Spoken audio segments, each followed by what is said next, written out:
হযরত জাবির ইবনে সামরা রাদিয়াল্লাহু তাআলা আনহু তালিমের মধ্যে না বসে মসজিদের নববীর এক কোনায় বসে একবার রসুলের চেহারার দিকে তাকান, আবার আকাশের চাঁদের দিকে তাকান, আকাশের চাঁদ দেখেন, আবার রসুলের চেহারা দেখেন। আল্লাহর রসুল জাবেরকে বলে, জাবের রে, আমার সাহাবায়ে কেরামের মতো তুমি তালিমের মধ্যে না বসে মসজিদের নববীর কোনায় বসে বসে কি অবলোকন করো? এ জাবের, আমি দেখি একবার আমার চেহারার দিকে তুমি নজর দাও, আবার আকাশের চাঁদের দিকে নজর দাও। কেন তুমি এমন করো? পলকহীন দৃষ্টিতে এমন ভাবে তুমি কি দেখতেছো? হযরত জাবির ইবনে সামরা বলেন, ইয়া রাসূলুল্লাহ, ইয়া হাবিবাল্লাহ, ওগো নবীজি, আমি তাকায়া দেখি গো, আপনি সুন্দর বেশি না 14 তারিখের আকাশের চাঁদ সুন্দর বেশি? একটু জোরে বলেন। আল্লাহর নবী বলেন, এর জাবের, কেমন অনুমান হলো তোমার কাছে? কি মনে করেছো? এমনি জাবির ইবনে সামরা বলেন, ইয়া রাসূলুল্লাহ, ইয়া হাবিবাল্লাহ, ওগো নবীজি, আল্লাহর কসম গো নবীজি, এই 14 তারিখের পূর্ণিমা চাঁদ হয়েছে আপনি বিশ্ব নবী শত শত গুণ সুন্দর বেশি। জোরে বলেন আল্লাহু আকবার। তো আমাদের রসুল শুধু সুন্দর না, সাদের সুন্দর। আমাদের রসুল শুধু সেরা না, সব দিক দিয়ে সেরা, সকল সৃষ্টি জীবের সে সেরা। জোরে এখন ঠিক কিনা? সৃষ্টির সেরা তুমি, এ বুকের রত্ন তুমি, তুমি যে মদিনারে বলবো হে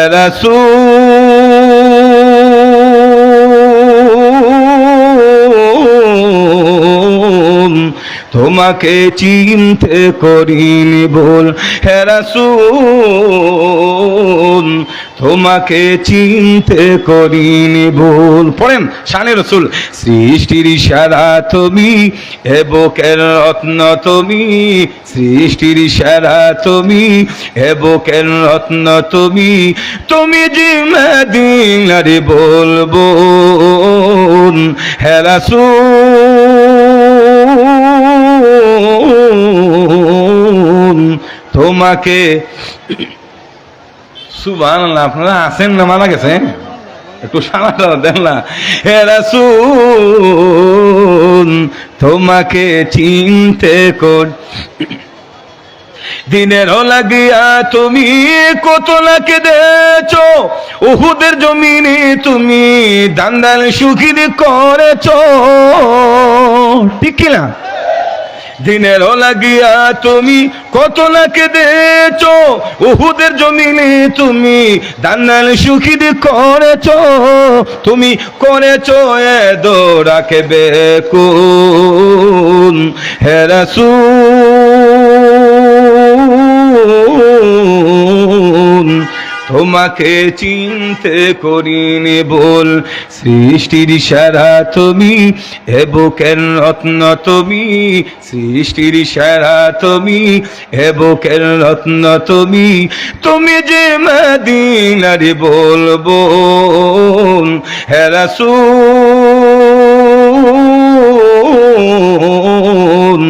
তোমাকে চিনতে করিনি ভুল হে রাসূল, তোমাকে চিনতে করিনি ভুল। জোরে বলেন আল্লাহু আকবার।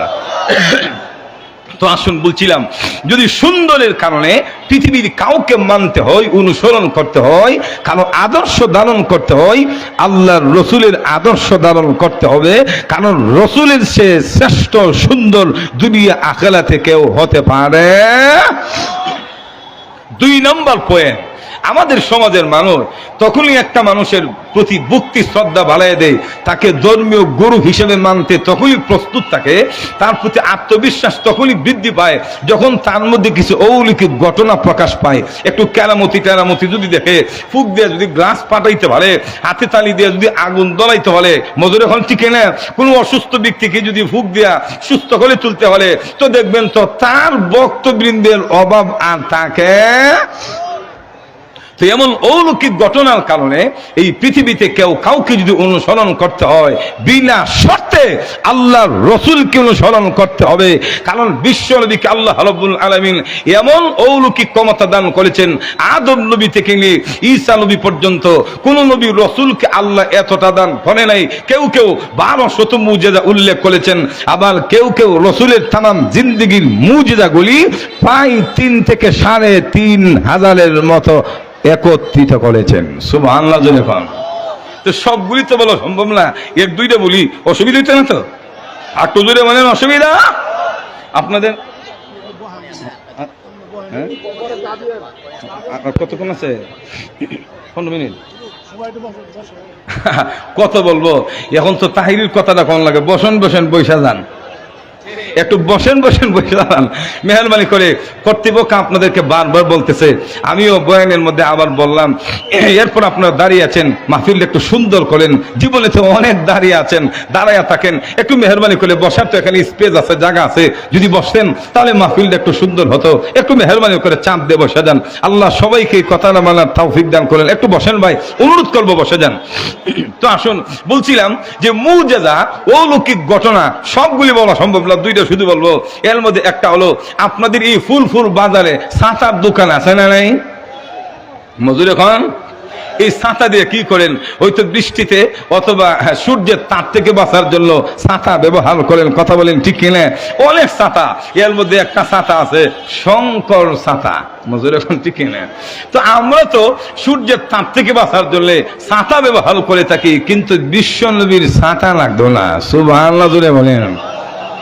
আল্লাহ নবী বিশ্ব নবী রাহমাতুল লিল আলামিন প্রচন্ড গরমে রাসূল ঘর থেকে বের হলে আল্লাহ নবীর মাথার মধ্যে আকাশের মেঘমালা ছাতার মতো ছায়া দিয়েছে।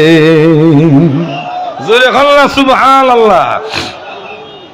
নবীজি হাঁটলেন, মাথার উপরে মেঘমালা হাঁটতে থাকতো, রসুল দাঁড়িয়ে থাকলে মেঘমালা রসুলের মাথার উপরে দাঁড়িয়ে থাকতো। এরপরও আল্লাহ নবীর মাথার মধ্যে সূর্যের তাপ লাগতে দেওয়া হতো না। আমরা ছাতা দিয়া গলম মালাইতে পারি না, আর রসুলের ছাতা লাগতো না, কুদরতি ভাবে মেঘমালা মাথার উপরে ছায়া দিত। এর আর বলো মুজিজা অলৌকিক ঘটনার দরকার আছে? একটু জোরে বলেন ভাই।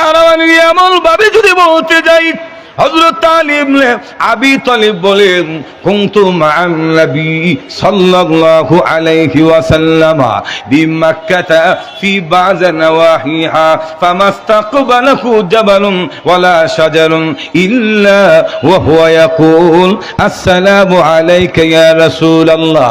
হযরত আলী বলেন, দুনিয়ার মানুষেরা রে, আমি একদিন আল্লাহর নবী বিশ্ব নবীর সঙ্গে ভ্রমণ করতেছিলাম, মক্কার উপকণ্ঠে রসুলের সঙ্গে আমি ভ্রমণ করতেছিলাম, হাঁটতেছিলাম।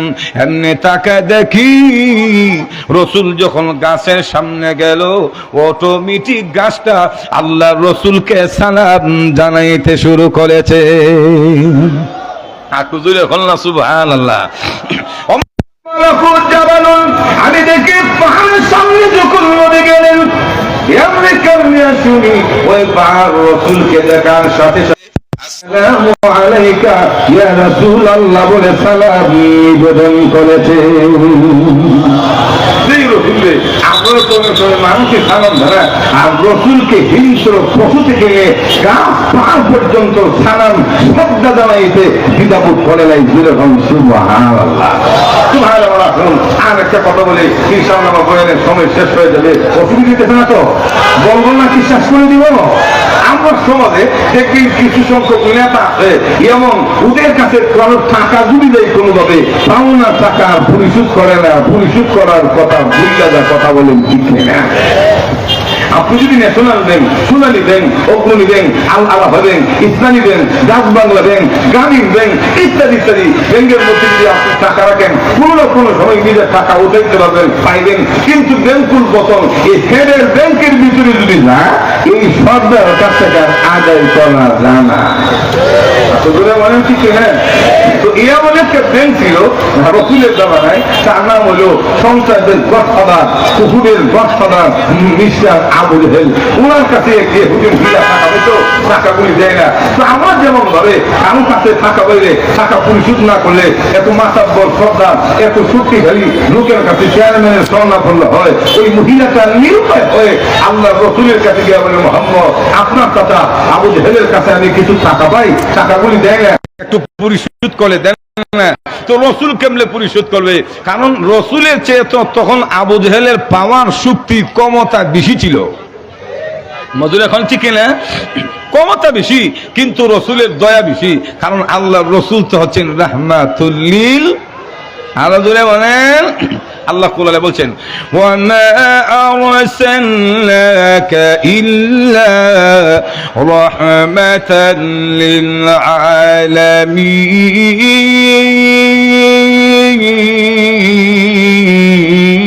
আলামিন। হে রাসূল, সমগ্র জগতের জন্য আপনাকে রহমত হিসেবে প্রেরণ করেছি। এজন্য রাসূল বিপদগামী মানুষদেরকে উদ্ধার করতেন, মুক্তির চেষ্টা করতেন, টান দিয়া বিপদ থেকে বের করে দিতেন। আর আমরা রাসূলের উম্মত ঠিকই, কিন্তু বিপদে হলে উদ্ধার করবো আরো জাতা দিয়া ঢুকায় দেওয়ার চেষ্টা করি। কথা বলেন ঠিক কিনা? আরো জোরে বলেন ঠিক কিনা? এই যে বিগত দিনে কত জুলুম নির্যাতন রাষ্ট্রভাবে অনেক মানুষের উপরে চলেছে, কিন্তু অনেক সামাজিকভাবে অনেক মানুষ ব্যক্তি আক্রোশ এবং প্রতিহিংসার বশীভূত হইয়া মিথ্যা মামলা দিয়ে অনেককে জেলে ঢুকিয়েছে। কথা বলেন ঠিক কিনা? আরো জোরে বলেন ঠিক কিনা? কিন্তু তাদের জেনে রাখা উচিত, আবু দাউদ শরীফের হাদিস, কেউ যদি মিথ্যা সাক্ষ্য দিয়া হয়রানি করে মিথ্যা মামলা দেয়, এই মিথ্যা মামলা দেওয়া কারীদের ঠিকানা হবে জাহান্নামের আগুন। নাউজুবিল্লাহ জোরে বলেন।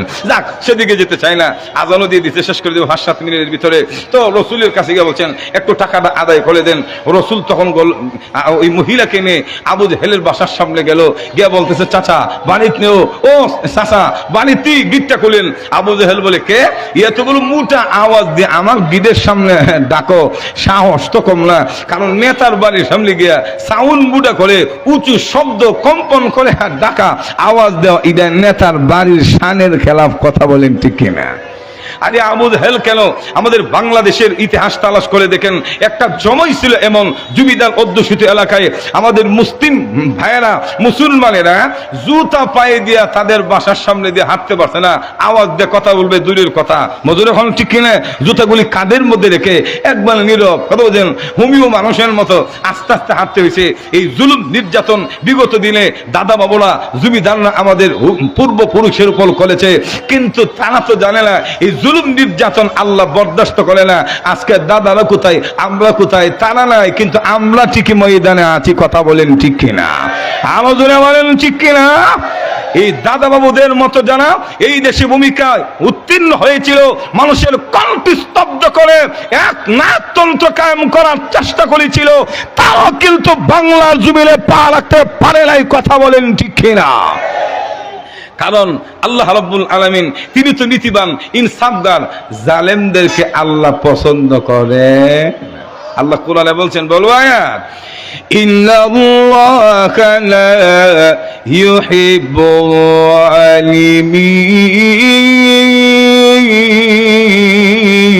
যালিমিন। আল্লাহ জালেমদেরকে পছন্দ করে। রসুল যখন বলল, চাচা গিট খুলেন, আবু জেহেল বলে, কে? বলে, আমি মোহাম্মদ। মোহাম্মদ আমার গিটের সামনে, সাহস তো কমলা। গিট করলো, খোলার পরে রসুল তাকে দেখে সত্যি আল্লাহর হাবিব দাঁড়ানো, আর ওই যে টাকা পাওনাদার মহিলা দাঁড়ানো। রসুল বলেন, চাচা এই মেয়েটাকে আপনার কাছে টাকা পায়? বলে, হ্যাঁ। তাহলে টাকাটা দেন না কেন? এই মুহূর্তে টাকাটা দিয়ে দেন। সুবহানাল্লাহ জোরে বলেন।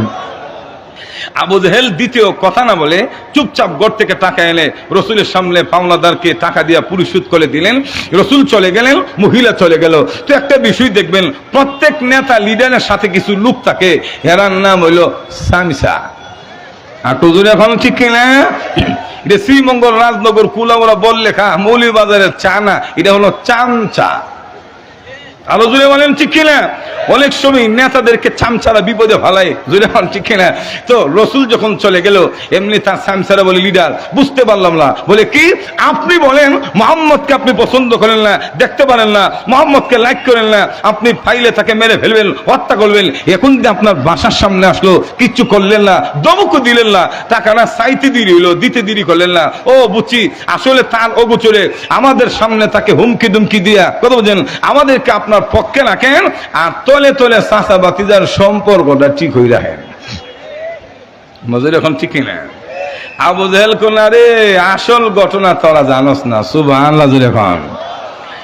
লক্ষ্য করে দেখুন, আবু জেহেল নেতা কর্মীকে দেখে রেখে বলে, হে আমার নেতা কর্মীরা, আসল ঘটনা তোরা জানোস না, আমার চোখ দিয়া যা দেখছি রে, তোরা তা দেখছস না।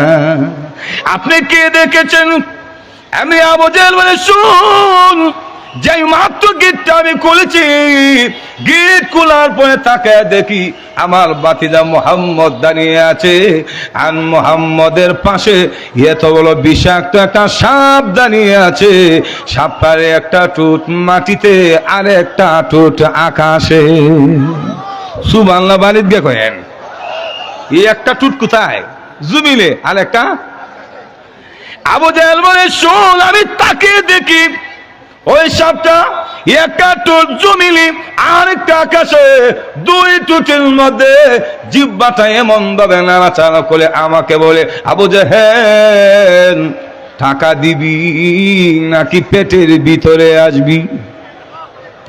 এখন সাপে যদি বলে টাকা দিবা না ফেরের ভিতরে আইবা, আপনি কি তা টাকা দিতেন না? আমার তো মনে হয় বড় স্বর্ণ গয়না, কানের দুল, নাকের ফুল, বালা, চুরি, স্বর্ণ যা আছে সব বিচা দেওয়া লাগবে। মজুরি ফল ঠিক না ভাই আমার, শেষ করার মতো সুযোগ নাই, সময়ও শেষ। তো এইভাবে রসুলের মুজিজা যদি বলতে যায় আরো বলা যাবে, শেষ হবে না।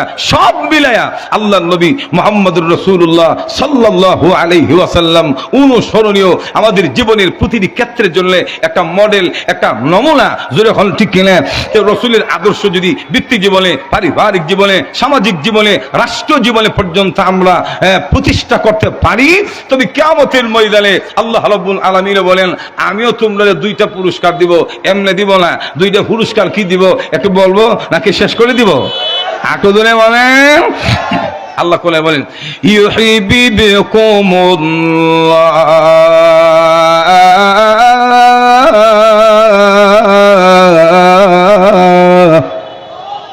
আমার নবীর আদর্শ যদি মানো, আমি আল্লাহ নিজে তোমাদেরকে ভালোবাসবো। সুবহানাল্লাহ জোরে বলেন।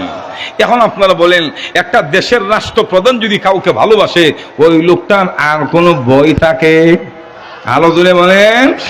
দেশের রাষ্ট্রপ্রধান কাউকে ভালোবাসতে যেমন ভয় থাকে না, গোটা পৃথিবীর মালিক আহকামুল হাকিমিন আল্লাহ যদি দুনিয়ার কাউকে ভালোবাসে, দুনিয়া আখিরাতে কোনো ভয় থাকবে? আলো জোরে বলেন। 2 নাম্বার, ويغفر لكم ذنوبكم والله غفور رحيم।